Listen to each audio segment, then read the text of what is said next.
Sometimes the simplest vegetables just need a little nudge.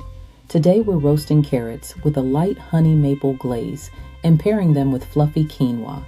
Sweet, savory, satisfying. You'll need carrots, cooked quinoa, olive oil, a light drizzle of maple syrup, a touch of honey, salt, black pepper, and optional fresh herbs.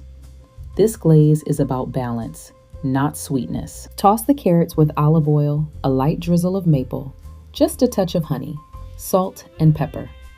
Spread them out so they roast, not steam. Fluff your cooked quinoa.